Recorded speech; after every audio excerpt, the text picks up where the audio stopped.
originally from New Mexico, and that is a very predominantly Hispanic community. So I grew up with, being my Hispanic culture all around me. Ever since I was little, I was in bilingual classes, and that is just something that is very present there. And then my sophomore year of high school, we had to move to Canyon because of my stepfather's work. I went all the way back to New Mexico to have my quinceañera there, even though I was going to school here in Canyon. I was excited to be able to have my quinceañera. I wanted it to be floral themed. We couldn't find a dress, actually, because I couldn't find one that I liked. And we looked all over the place, and finally one weekend we went to Lubbock to look, and my mom was like, if you don't find a dress this weekend, you're not having a quinceañera. And I was like, okay. And so then my sister-in-law went with me, and we were looking, and my quinceañera was right around the corner almost, so I had to find one that fit pretty perfectly without it having to be altered.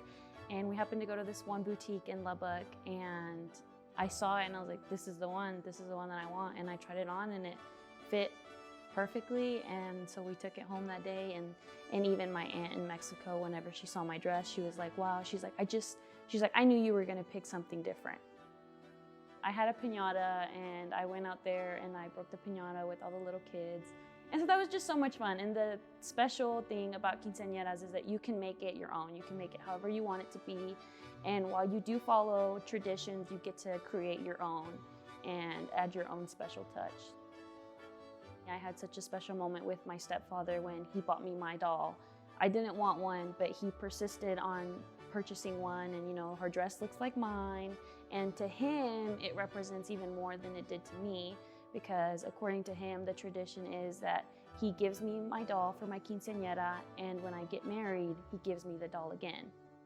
The changing of the shoe is also a very special moment, and for me, I didn't know who was going to change my shoe, because I have my stepfather and my brother, who for me was a father figure for the majority of my life until my mom remarried. They each changed one of my shoes, and I remember my brother teared up and cried, and it just really made me understand how much he loves and appreciates me, something that he doesn't show very often.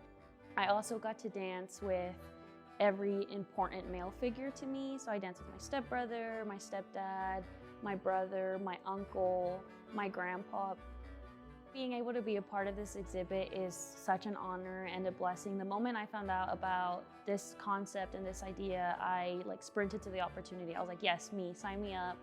Because my dress was just collecting dust in storage, and I was like, I really want it to be seen. I want my story to be shared. I want our culture to be showcased, and for other people to be able to understand our traditions and get to see a small insight of the beauty that it holds. And a quinceañera is such a special moment for young girls, and I encourage any Hispanic young girls who would like to have one to have it, because it's a beautiful memory. It's something that you will cherish forever.